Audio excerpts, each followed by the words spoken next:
Acast powers the world's best podcasts. Here's a show that we recommend. Hey y'all, I'm Taryn Finley, host of a new podcast from HuffPost called I Know That's Right. Each week, I'll be taking you on a ride where mainstream media and the depths of internet culture collide. Joined by a rotating cast of friends and guests, we'll be breaking down the weekly what's what and who's who of pop culture. You need a show that separates the mess from the stuff that makes you say, I know that's right? Don't worry, girl, I got you. Check out I Know That's Right wherever you get your podcasts. Acast helps creators launch, grow, and monetize their podcasts everywhere. Acast.com.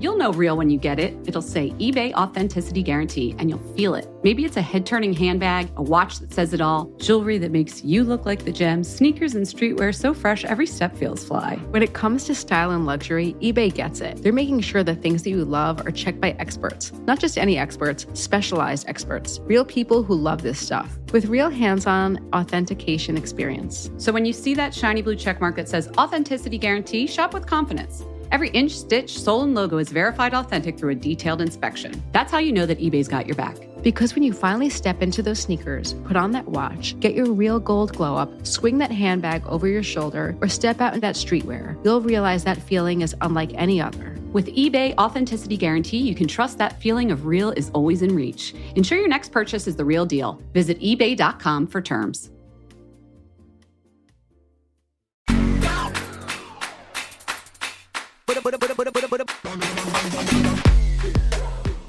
Hey everyone, happy Friday. It's Fat Mascara.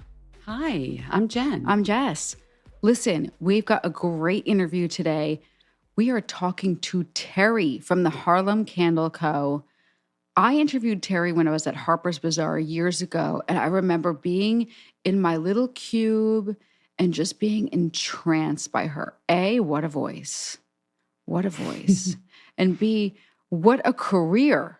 Yes. Is polyglot the word? I was trying to think of this when I was talking to her. Because I was like, polymath.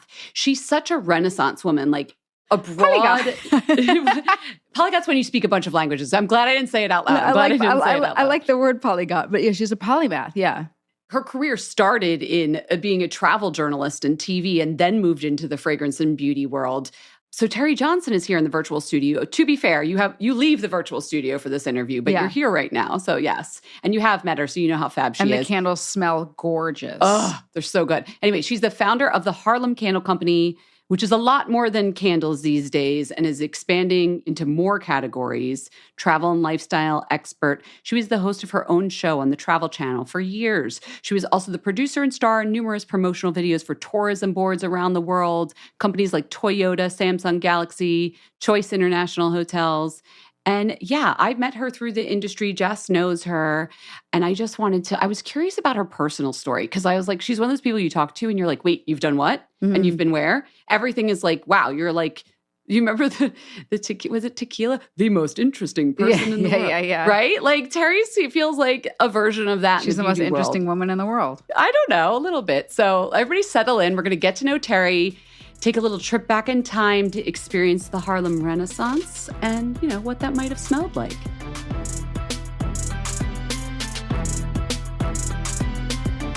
Teri, welcome to Fat Mascara. Hi. Thank you. I am so excited to be here. I love you and Jessica. I'm excited to have you.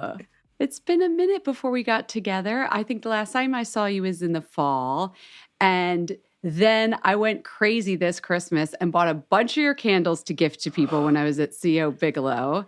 And I was like, wait, why haven't I had Teri on the podcast? So here you are. Yay. I love CO Bigelow. What a great store. It's so fun. You had nice placement, by the way. It was right up front. And I was like, well, this is what we're going to do. Everybody's going to love these. So listen, I know you run the Harlem Candle Company. I've seen you in travel shows showing people upstate New York and the Finger Lakes, but you're not a New Yorker, right? I'm from Houston, Texas. I know. You had us fooled, especially with those videos. So you grew up in Houston. Tell me everything. Yeah, so I grew up in Houston. I went to college in Florida A&M in Tallahassee, Florida. And Prior to moving to New York, I lived in Paris and Italy, in Florence, where I studied and ended up doing internships. You're like a world traveler. So take us back to Houston. Who were you in high school? I thought I knew it all. I really did. And I knew nothing. But I was an athlete, a track star. I played basketball. I played softball. I loved sports. Wait, not just running track. You were a star? Yeah, I started so young. So I was competing, like not only for school, but also on a separate like summer track team where we would travel around the state and compete. Yeah. Oh, wow. Okay, so you're the athlete. Was fragrance and beauty part of your world? Were you into that stuff when you were younger? Absolutely, but not to the degree that, of course, I am now. I actually used to experiment and make perfume in my bathroom. I loved chemistry. That was one of my favorite subjects. So chemistry and biology. And I, at a certain point, turned the bathroom that I shared with my sister into my lab. And so one of the things I would get for Christmas is like, whatever I loved, whatever I was into, my parents were just like, okay. So I had a microscope, I had little petri dishes, I had all sorts of stuff. And I loved to create things. I loved to explore things. I loved to dissect things, take things apart to understand what they were. But yeah, I turned my bathroom into a lab and I just did whatever I wanted. Oh my gosh. So did you actually get a wearable perfume out of all these experiments when you were little? Yeah, but it lasted like 2 days and then it started to rot.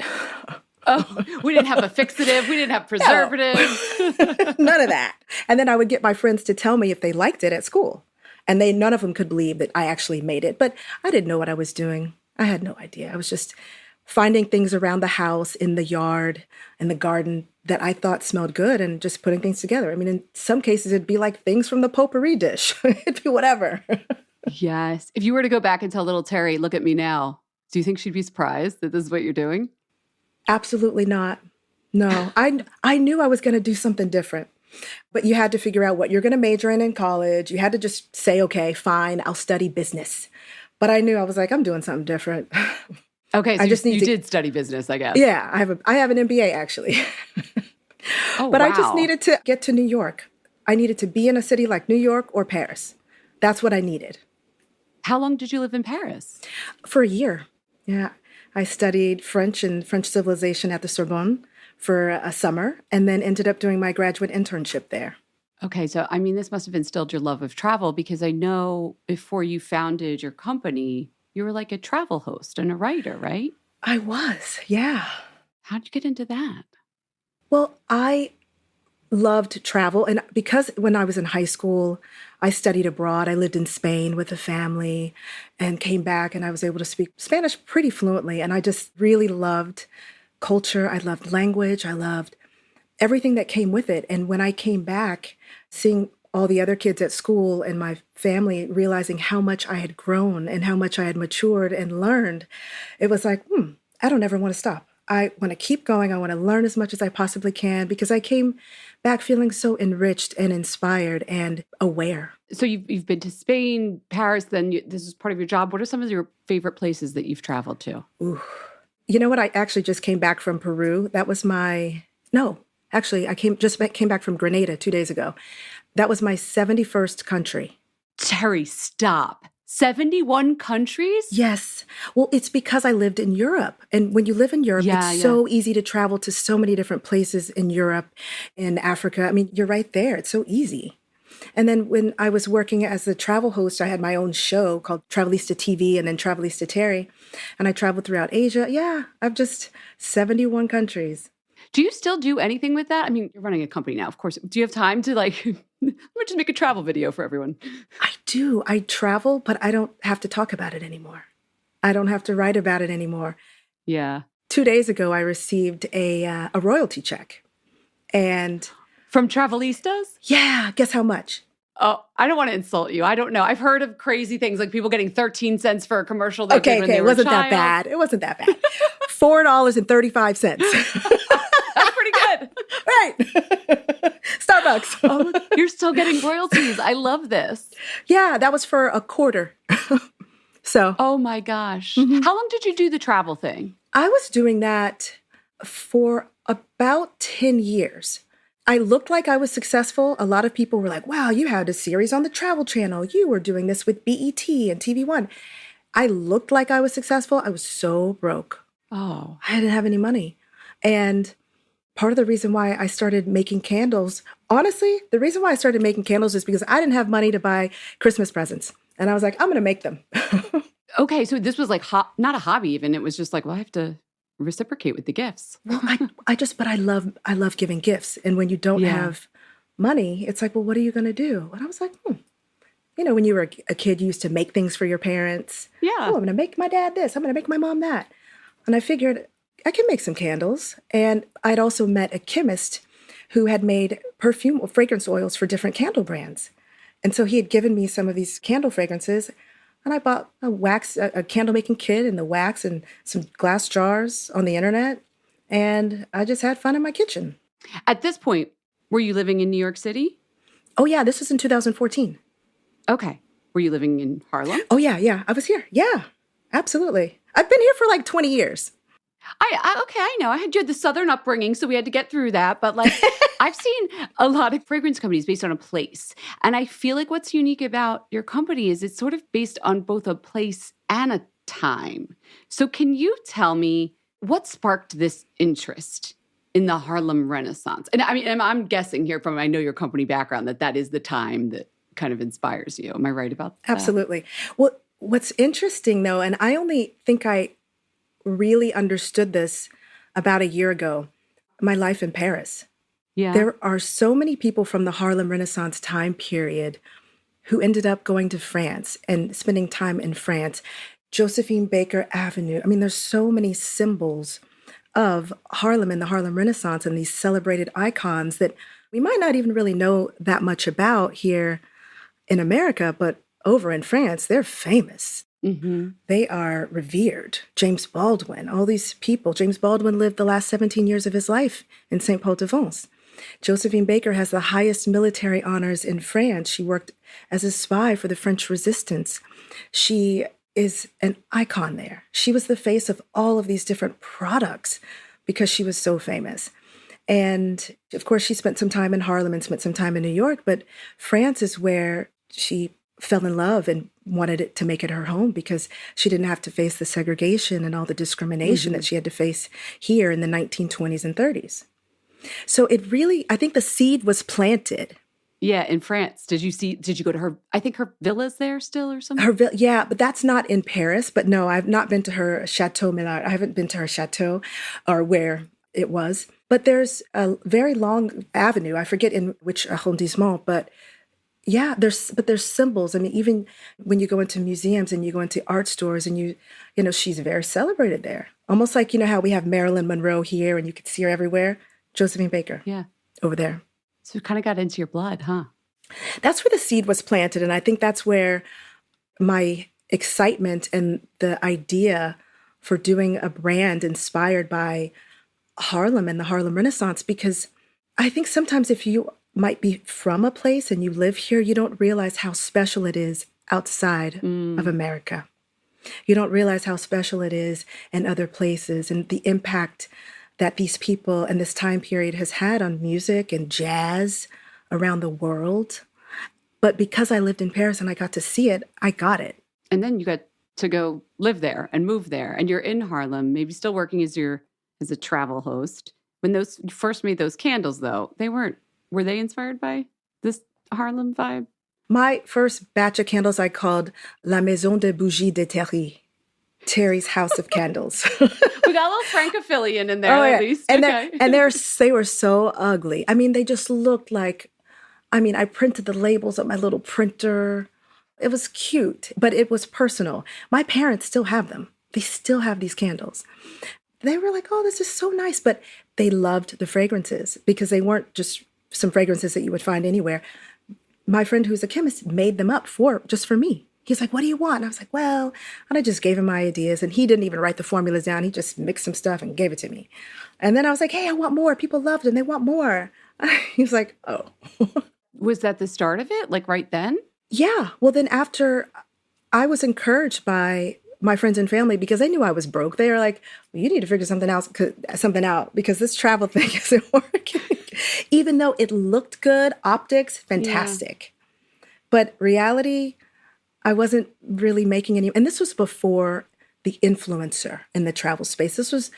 It predated that. Couldn't get a branded Instagram deal out of that at that time. No. I mean, I was going on fam trips and press trips with journalists who were paid by their magazines and who were paid by their outlets.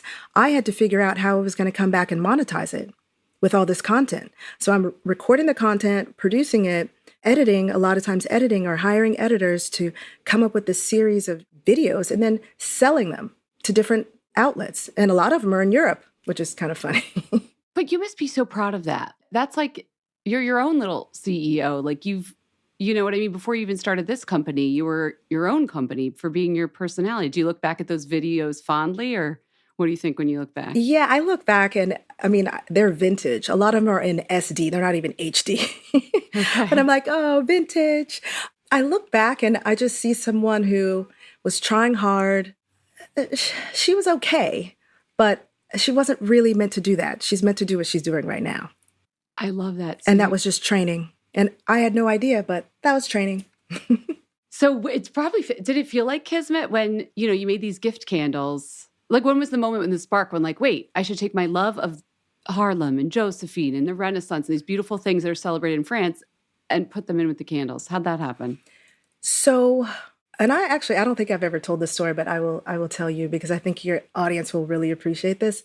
I wanted to create a collection of candles inspired by my favorite destinations. And I was going to call it Travelista Candles. But I went to trademark the Travelista name in the category for candles and soaps and lotions and such. And there was a company that had the trademark with the intent to use. So they had no products. And then if you click on the name of the company, you could see it filed all of these trademarks with the intent to use, just so they could get a payday. So I was told by my friends who are lawyers, they're like, you're going to have to change the name. You're going to have a problem. So I was like, okay.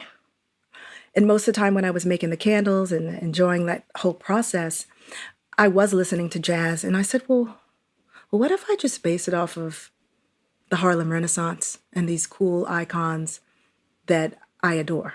And I went and I was like, before anything, I'm going to make sure the name is available. And I was able to trademark Harlem Candle Company. I was like, I guess this is it. I feel like that was like a little fate in there, a little like Josephine from the afterworld feeling, nope, that's not going to work out. This is going to work out. Exactly. So I sometimes feel like they are my angels. I have them all over. I mean, this is a picture of Billie Holiday behind me. I have a picture of Langston Hughes. I feel like the energy and the spirit of them is strong. I do.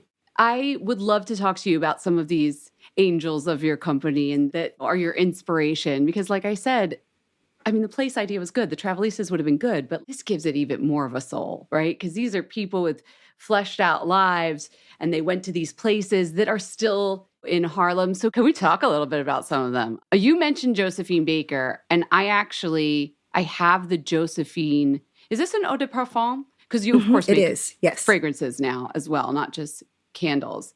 What did you decide to do? Like, what was the creative direction of, I'm going to put Josephine Baker into a scent? Yeah. So, we have a candle. The Harlem Candle Company has a candle that's inspired by Josephine Baker's boudoir, which is sort of powdery and elegant with some rose and some nice tonka bean notes. But we wanted to create a fragrance that was seductive and that really kind of focused on this other personality of Josephine, which could be a little uninhibited and a little wild on stage.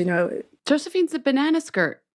She's the banana skirt. Yes. Dancing like that in the 1920s with no top and just bananas around her waist. And it is wild. It is free. Yeah. So we wanted to capture the essence of her. And we wanted, when people wear it, especially when women wear it, we want them to feel so bold and so powerful and so sexy, and that they can just be everything that they want to be, uninhibited. It is a sexy scent. But sophisticated. It is, yeah. I'm curious now, is there one of your fragrances that you wear that's personal to you? I find myself wearing the Josephine the most. See, in my head, I thought that. And that's why I went with that one first, because I was like, I feel like this one says a lot about you and your company, but it's gorgeous. Another one I have here, actually, because you were kind enough to send me these, though I have smelled some of them before, is Billie Holiday, the jazz musician. She's from Philly, like me, in case you were wondering. You probably knew that. What was the vibe that you were going for with this one? So when you think about Billie Holiday, and if you know her story, and if you've seen the movie, there was a movie that came out a couple years ago, like U.S. versus Billie Holiday. She had a tough life. She had a really tough life. And so there was something that was sort of hard about her and how she had to show up and how she had to fight. We wanted to capture the other side of her, the side that was softer, where she is vulnerable and her heart is open, which is why we wanted to put the gardenia, which she also always wore this beautiful white gardenia in her hair. So we wanted to put the gardenia note in there. We have some nice orange blossom notes at the top and some vetiver and some ylang ylang. But we wanted to capture the softer side of the Billie Holiday that most people wouldn't know necessarily from her music or from some of the kind of addiction problems and stuff that she had going on. So when you're coming up with a creative brief for like a scent based on someone in some place, did you do like crazy amounts of research into, for example, Billie's life? Absolutely. What's like a story of hers that moved you? Well, I can't say it moved me into creating this fragrance. Yeah. But the song Strange Fruit, I remember listening to that song for years, not actually knowing what it meant. It talks about the lynchings that used to happen, but she made it sound so beautiful. And I didn't know. And I forget the original author of that song, but the way that she sang it with so much passion and so much, where she even got banned from singing the song and she got arrested for singing that song. Did people at the time know that it was an act of rebellion, that song, that it was telling people a story that they needed to hear? I think once it was very clear. That's when she started to get in all this trouble. But I remember just being much younger, listening to that song and not understanding the context around it. I didn't know. That's a beautiful story. And obviously, that's not inspiration for the scent, but it's just inspiration for the strength of the woman behind it, right? Yeah. It's very light and airy and white floral, if you will. White floral. Yeah, we call this our warm, exotic white floral. And it really does. I love the way it stays on skin. It just has, and then that creaminess that in the dry down, I love it. You mentioned music a lot. Obviously, some of these people have been musicians that we're talking about, but did you play an instrument or sing or anything? Yeah, that's kind of a part of the story too. I used to play the saxophone. You played the saxophone? Mm-hmm, I did. Teri! I have this vision of this Renaissance woman who speaks French and Spanish, plays the saxophone, could do a little track if you need her to run a mile or something. Like, you're an athlete, you're a musician. Was it jazz saxophone that you were? Yeah, but I only played for a few years because in school you had to choose. Are you going to be in band or are you going to be an athlete? I know. People like putting people in boxes, don't they? I know. I wish I never had to choose. I mean, I kept my saxophone. I think I eventually sold it right after college because I was like, yeah, I'm not going to play this anymore. I kind of regret it, but I also gave it to a kid who really needed it, so. That's good, but I kind of want to get you a saxophone again. I know. I think my neighbors would love you. Oh my gosh, if you started. Do you think that you could get right back into it? I still have my cello. I don't know if I could. You played the cello? Yes. But again, I was like you. I was an athlete and a musician. And at a certain point in high school, it was like, you got to pick one and that's going to be your thing so you can look good for the college because you'll do better. It's a whole. Anyway, do you think if someone gave you a saxophone that you could play it right now? I do. I absolutely do. Because music is still in me. It really is. I mean, that's I clear love it from and I miss it. This company that you've started. I mean, you have like Duke Ellington is, I think you have an Ellington candle or something. We have an right? Ellington candle. Yeah. Do you want to hear a story about Ellington? Yes, please. My grandfather, who was very active in civil rights, was being honored posthumously for the work that he had done, well before, just back in the 40s and I guess the 30s and the 40s and the 50s. And he was being honored. And so I went down to Tallahassee where, he was living, and he died when I was 3. So I never got to really know him. Mm. So I started to learn all these things about him prior to going because I was like, well, who is my grandfather? What has he done? What did his parents do that made them so cool and to be honored in this way? So I went down a rabbit hole and just started looking up all sorts of stuff from Tallahassee and from Florida during that time period. And I found a picture of my grandfather in Duke Ellington. No one in the family even knew this existed. Stop. Did you get chills when you saw it? Oh, yeah. Well, I was like, wait, but my grandfather wasn't tagged on this archive website. So I sent it to my mom. I said, please confirm that this is your father. She's like, yeah, oh my gosh. And then she named other people in the picture. Then I emailed the Florida State Archives. I was like, that's my grandfather. Well, how did his path, do you think, cross with Duke's, the civil rights work? I think I just called him at Duke, that like time, first name, as if I had the right. Excuse me, Mr. Ellington. Mr. Ellington. I think at that time, if you were a Black person and you were well-educated, if you were of a certain class, whether you were a musician, a professor, a lawyer, an entrepreneur, you kind of knew each other. But also the Cannonball Adderley is another famous jazz musician. They were friends of the family of my grandparents. So it could have had something to do with just them being in this world of arts and jazz. And they appreciated the arts a lot. It wasn't a shock to my mom to see the picture at all. She's like, oh yeah, blah, blah, blah, blah, blah. Everyone. Do you remember what year that photo was taken? Did it mention it? It did, but I'd have to find it. I don't know right off the top. No, that's fine. I was just thinking, because when I immerse myself in the world of your company, I spray this, like, I get this like 20s and 30s kind of vibe. Is that the era sort of that? It probably would have been later than that. No, it probably was more like after. Okay, this wasn't like Cotton Club and the peak of the Cotton Club. No. Okay. Probably was in the 40s, I would say. Okay. Or 40s or 50s. Wait, so at that point when you saw the photo, did you already had the company, I imagine? I did. Yeah, I already had a candle. It's so crazy. Called Ellington, not what you've seen, but this was when I was still making them in my kitchen, a totally different scent. Okay. Yeah. But yeah, I already had a candle called Ellington. That's crazy, by the way. It still gives me a little bit of a chill. I have one more fragrance here I want to talk about before I ask you so many questions, but I have Langston sitting here, and so I want to talk about him. The Langston. Again with the first name, sorry. Yeah, the Langston perfume. This one, inspired by the poet and writer Langston Hughes, and I really wanted to capture the essence of a Renaissance man. I wanted this to be very reminiscent of kind of some tobacco and some incense and some orange brandy. And there's also some cinnamon notes and some vanilla. Yeah. What do you get when you smell Langston?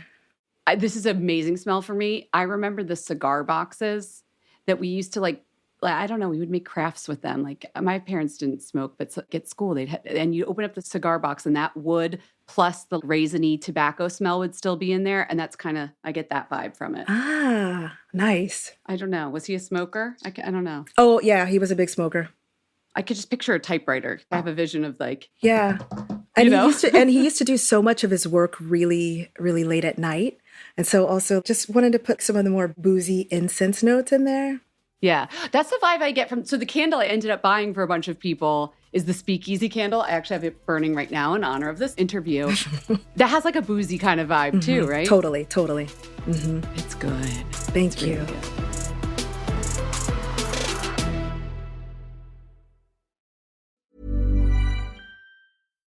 Ryan Reynolds here from Mint Mobile with a message for everyone paying big wireless way too much. Please, for the love of everything good in this world, stop. With Mint, you can get premium wireless for just $15 a month. Of course, if you enjoy overpaying, no judgments, but that's weird. Okay, one judgment. Anyway, give it a try at mintmobile.com/switch. Upfront payment of $45 for 3 months required. New subscribers only. Renew for 12 months to lock in savings. Additional taxes, fees, and restrictions apply. See mintmobile.com.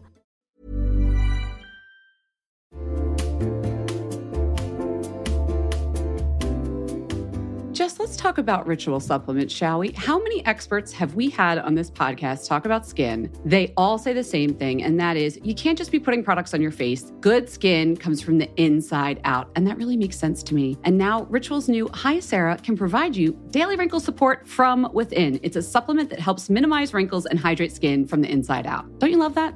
I love that. And you know what? I don't like to take a lot of pills. I really don't. But Hyacera made the cut, man. It's part of my morning routine. I take one every single morning, and I've actually noticed my skin has a little extra bounce. I've noticed that about you too. You want to know why? Of course, there's science behind it. There's a clinical study done by an independent research lab that shows Ceretique, which is one of the ingredients in Ritual's Hyacera supplement, proves to help reduce wrinkles and fine lines in 90 days. And another ingredient in the supplement, Hyabest, significantly improves skin luster and suppleness compared with the baseline after daily use. Plus, Ritual multivitamins are vegan, non-GMO, gluten-free, allergen-free. The company is a certified B Corp. What else do you need? Reduce wrinkles without compromising. Hyacera from Ritual is a skin supplement you can actually trust. Get 20% off your first month for a limited time at ritual.com/mascara. Start Ritual or add Hyacera to your subscription today. That's ritual.com/mascara for 20% off.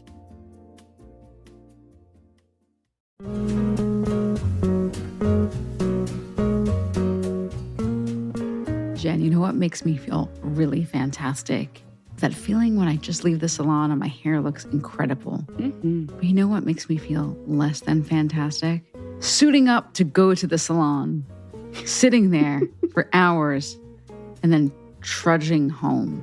But thank you, Way. You have put the power of amazing salon quality hair in a little tiny bottle. You're talking about Way's new hair gloss. Yeah. I know you are. Yeah. Which means you don't have to leave your home to go to the salon to get shiny No, hair. I just have to roll on over to the bathroom. I started using this about a month ago. It only takes 5 minutes, which is even faster than the salon version of a clear hair gloss. It leaves your hair really shiny, really moisturized. I'm an air dryer, but I actually did a blow dry just because I wanted to see how it looked. So much more shine than usual. But when I air dry, it also just sections perfectly and kind of falls in place, almost as if you put on a serum, but you didn't put any extra product. It's just the hair gloss. It's Nice. that good. It's made with hyaluronic acid and rice water, if you care to know. And according to a consumer perception study, over 85% of people agreed that their hair looks shinier, healthier, and smoother when they use this product. And you know it's not our favorite from Way. They have all sorts of great products. You've probably heard Jess talk about the hair oil on the show. Gorge. More than once now, I think. Yeah. They're just all wonderful and they smell delicious too. Give your hair a glow up with Way. Go to theway.com and use the promo code mascara for 15% off any product. That's theway.com, TheOuai.com, and use the promo code mascara.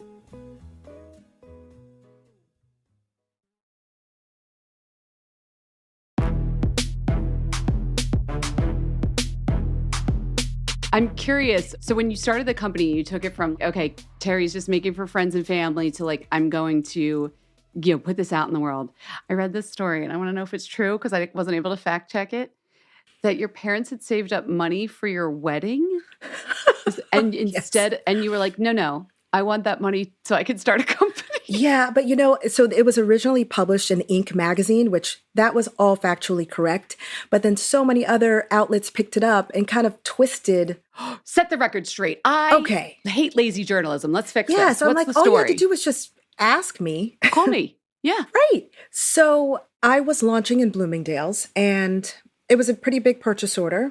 And I was like, ooh, I need some money to buy components and all this stuff. So at the time, I mean, I guess I could have gotten a bank loan or something, but I think I mentioned it to my mom or my sister.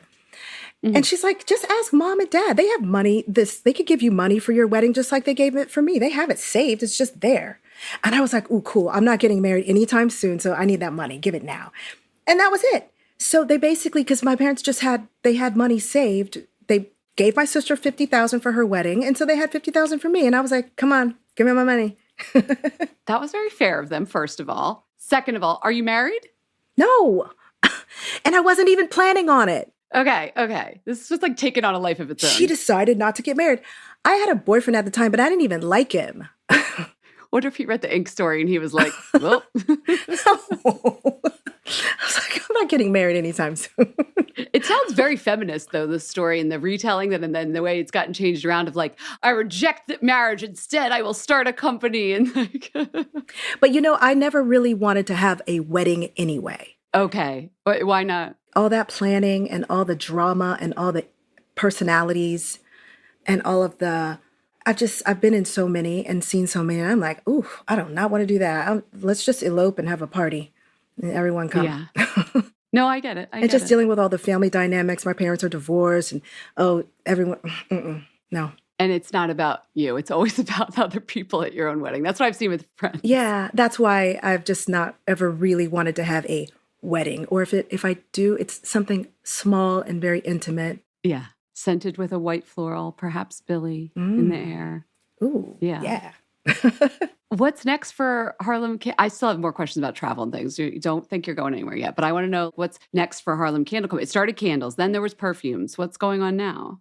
Well, we recently, and you might be like, Teri, why? I mean, a lot of people don't get it, but when I launched the Harlem Candle Company, I had no idea I was going to eventually do perfume. I actually thought the next thing I was going to do was design, because we were exhibitors at the Architectural Digest Design Show in 2016, and myself with this brilliant interior designer created the most incredible 1930s Harlem parlor room. And I collaborated with a couple of different furniture companies, and we just created this space that was so elegant, and it just drew you in. I got so into the process of design and being able to create a space that captured the era and the essence of a place and a time and these people that I thought I was going to start doing stuff in the design world. But the perfume was just it was a natural progression, because our customers were demanding. They were like, can you please make this into a perfume? Can I wear the room spray? No. So but we would say, okay, well, maybe you could spray it in your knit hat and then maybe put the hat on your head, or spray it on your scarf, but you cannot wear it. So we've been, probably since 2018, 2017, people have been asking us for perfume.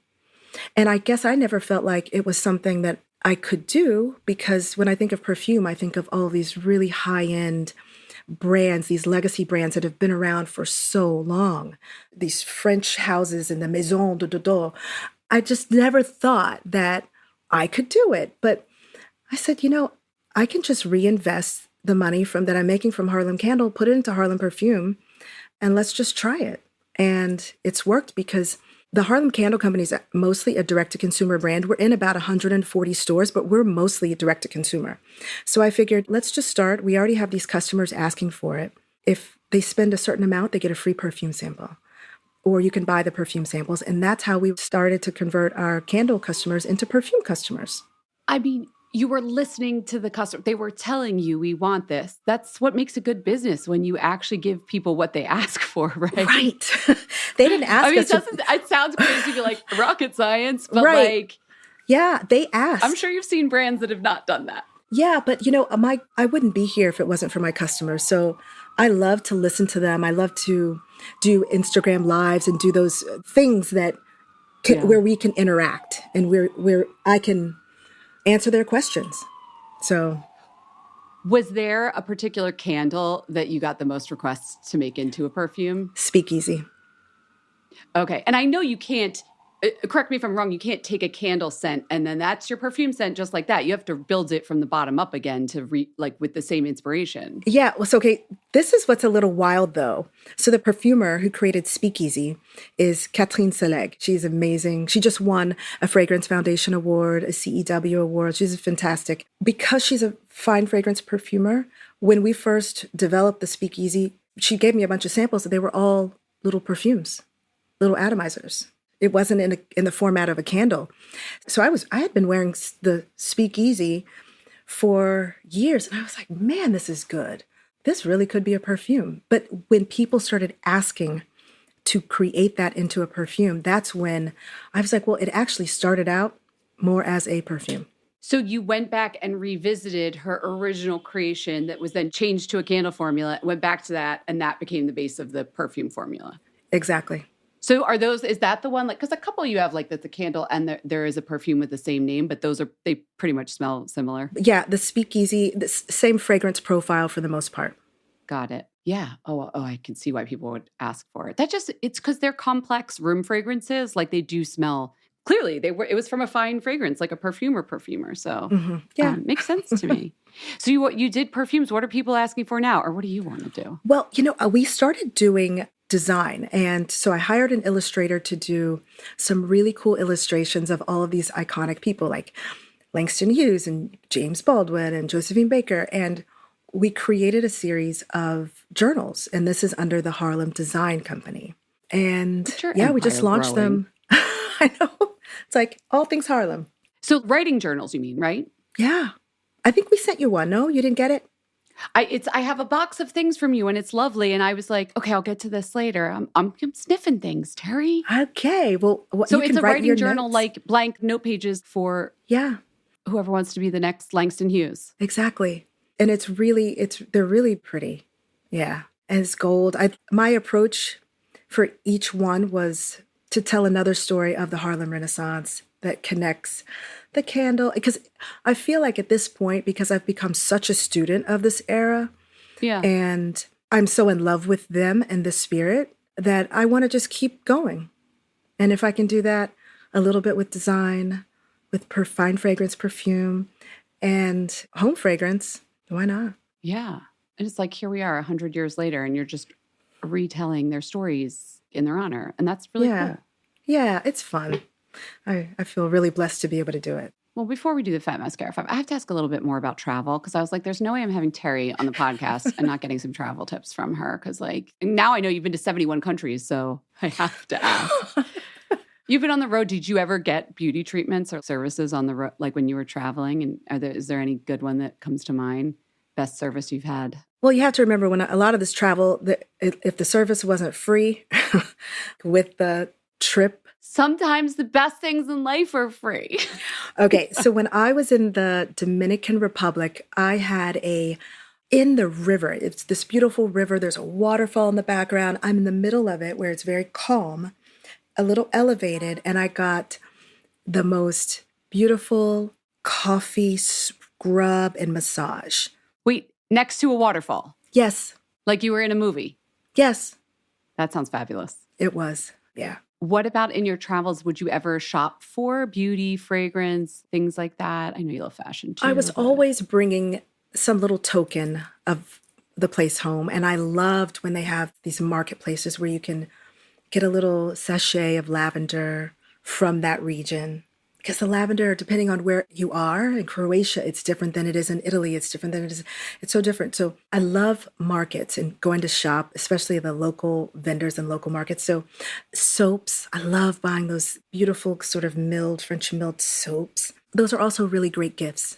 I love buying gifts. I love giving gifts, which is, I think, part of that is kind of why I started. And the gifts having significance and having meaning versus just, all right, I got to get you a birthday gift. Let me go online. No. Yeah, well, now people can go to your company for gifts with some significance. It's very cool. Even the journals, it feels very gifty. That it all makes sense. Like the whole worlds of Teri is coming together for me. I'm understanding it now. Yeah.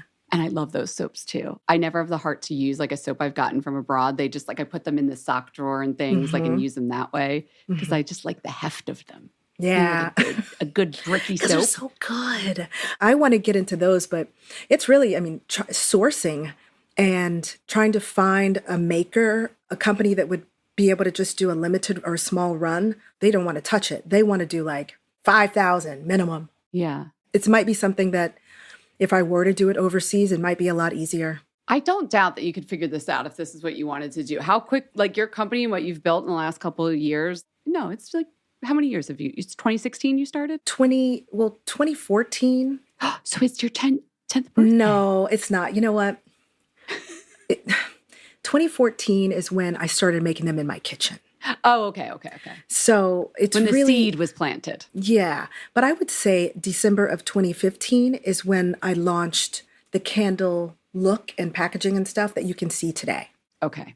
Got it. So not quite. I would say we'll do an anniversary party December of 2025. Putting it out there. Okay. Yeah. What are some of your other favorites? I'm assuming you're wearing your own fragrances and burning your own candles. And that's usually the first question I ask about mascara guests. But instead, I'm going to ask you, what about your skincare, your hair care? You've been on camera for years. You know how to put together a look. What are you using? Yeah. Oh, thank you. You know what?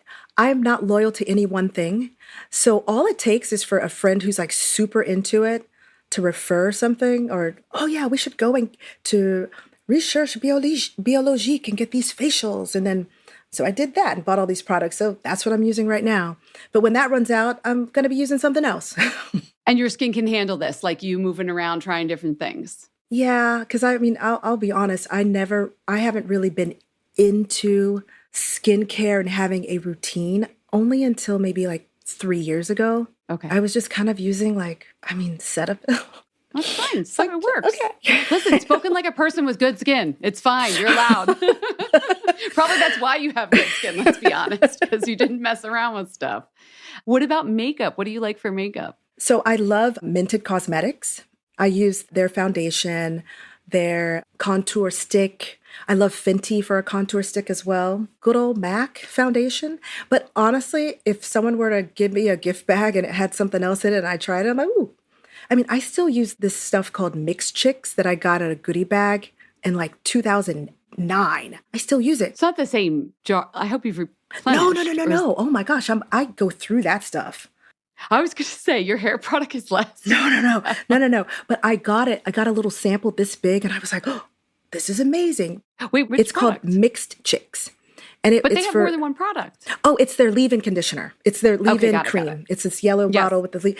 And when you have curly hair, it was like, as kids growing up, my sister and I, we were always mixing like pink oil moisturizer with a little bit of mousse. We were making our own little concoction for what was going to be great for our hair texture. And when this little sample, this big came around, I was like, oh, this is it. I don't have to use anything else. So just use that. Okay, so you are loyal when it comes to the leave-in conditioner. Yeah. What I'm saying is, if I get a sample and I try, because I will try everything I get. If it is better than what I was using before, goodbye old, come on new. Okay, so nothing has yet to compare to the Mixed Chicks leave-in For conditioner. my hair, yeah. One other thing that I really love, I use Jordan Samuel eye cream, this eye gel. Oh, yeah. I love it. And I use it all over my face though. I'm like, eye gel, face gel. I love that stuff. I feel like he'd be okay with that. He's been on the show. We can check in with him. It's very refreshing and like moisturizing. Mm-hmm. Yeah, it's very hydrating. So yeah, I forgot to mention that. I love that. I'm out of it, which is why it didn't come top of mind. So I need to re-up. What about mascara? You can't leave without telling us about your mascara pick. Are you loyal in mascara? Lately, I've just been doing eyelash extensions. What was that sigh for? Because you don't wear it. Because the name of the podcast is Fat Mascara, and here I am with my little lashes. No, you get the extensions? The individual ones. Okay. Yeah. How often do you go? Probably once every 2 months. Where do you go? There's a place called Bow Lash they have a couple of locations, but I go to the one on the Upper West Side. Mm-hmm. And yeah, they last. They're fine. And you just wake up and they look good? I don't cry. Don't cry. You know, if you like to cry, don't do it. Oh, because the adhesive starts to, Yeah, or if you rub your eyes a lot, I just kind of stay away. And they keep up. Yeah. Anything else before we do the Fat Mascara 5? Any other products you want to shout out? You have a signature lip color? You know what? If I were to talk about any other perfume brands I love, Chris Collins, World of Chris Collins, he makes some really sexy scents. Lip color, I thought about putting on a red outfit and then putting on red lipstick because I love it when you and Jessica are like, red lips and then lipstick all over your teeth. I just don't know. I've never felt confident in red lipstick. Well, so on the red, she's not a red lip usually. She brought it out for the holiday episode and lives to regret it. But no, I get it. It's not for everyone. And I get it. But I like just pretty natural and neutral. What do you have on today? Do you remember? It's a Chanel lip liner by MAC. I think it's kind of one of those classic chestnut. Yeah. It's classic. It's classic. And then a Chanel lipstick that I got in a gift bag that's almost done. I like your life, Teri. I feel like there are a lot of gift bags. I'm into this. They just came up a couple times. No, it's good. It was at a CEW event, so you're going home with some Oh, yeah, because swag. you're now, like, as part of the industry. In fact, that's where I last ran into you, I think, was some industry event as a founder. Yeah, of course. We all trade amongst, and the founders trade amongst themselves. I get it. Oh, I'm so glad you could share your story. But you can't go yet because you have to do the Fat Mascara 5, which every guest has to do. Specialized to you. First thing that comes to mind. What song best represents your company? I'm going to say Blue Skies. You know that old song, like Blue Skies, shining on me. I love that. It's like so jazzy. It's so happy. It's so uplifting. It's from the era. And even on a day where things aren't going so great, I think about, nothing but blue skies. yeah, the sky is still blue. There might be clouds, but they will pass. Beautiful way to think about things. Teri, what's the first perfume you ever wore that you remember? I really loved cologne. I mean, cologne is perfume, but probably sneaking on some like Fahrenheit that my cousin had. Okay. I like that one. If you could get coffee or a cocktail, your choice, with one person from history, just one, sorry, who would you choose? As much as I want to say Josephine Baker, I don't know if she would like me. She didn't have very many female friends. Okay. Yeah. So no, let's be practical about this choice. Yeah, Right. It's you like, only get this one I don't want her to look at me like Josephine. like, who do you think you are, girl? I want someone who would actually like meeting me. Martin Luther King. Oh, Yeah, Martin Luther King. Yeah. beautiful. What's your favorite snack? I love popcorn. I Do you make make it your on the own? stove. I do. Just with a little olive oil, and then I put some salt mixed with a little bit of honey and butter. And I make my own little concoction. It's so good. And if I ever go to a movie, I bring my own. Yeah, that sounds like kettle Cornish, like a little sweet, salty kind of vibe. Mm-hmm. Wait, you bring it to the... I do, because I love eating popcorn, watching a movie, but I don't want movie popcorn because it's just, I feel like I could taste the chemicals of the butter. I don't like... Oh, yeah, it's not real Yeah. butter. Yeah. Yeah, so I just like, and I always get a stomach ache, one, because I eat way too much of it, and I get a stomach ache. So if I bring my own, then I'll be fine. You just bring a big purse and put some Ziploc in there. Yep, it's called a backpack. No, then you get what you want. I'm into it. Okay, last question. Okay, let's say it's 11 a.m. on a Saturday, so it's your day off. What are you doing? If I do have a day off, which I don't usually, riding my bike. I live really close to Central Park. So riding that loop around Central Park, especially in the fall or the spring when things are in bloom or when the fall foliage has started to show, I love it. I love it so much. Oh, that sounds like a lovely morning. Yeah. What a scene you've set for us. With your fragrances, with your life. It's so fun getting to know you a little bit more. Thanks for coming on Fat Mascara. Thank you. This was so much fun. We hope you enjoyed the show. It's your reviews and feedback that help us make the podcast even better. Head over to iTunes to rate and review us or email your thoughts to info@fatmascara.com. We also want to answer your beauty questions and hear what products you love. To share a Razor One product review or to ask a beauty question, email us at info@fatmascara. If you send it as a voice memo file, we can even share your voice on the podcast.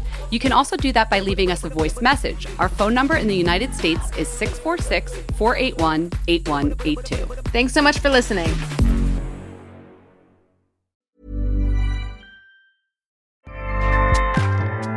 Acast powers the world's best podcasts. Here's a show that we recommend. Hey y'all, I'm Taryn Finley, host of a new podcast from HuffPost called I Know That's Right. Each week, I'll be taking you on a ride where mainstream media and the depths of internet culture collide. Joined by a rotating cast of friends and guests, we'll be breaking down the weekly what's what and who's who of pop culture. You need a show that separates the mess from the stuff that makes you say, I know that's right? Don't worry, girl, I got you. Check out I Know That's Right wherever you get your podcasts. Acast helps creators launch, grow, and monetize their podcasts everywhere. Acast.com.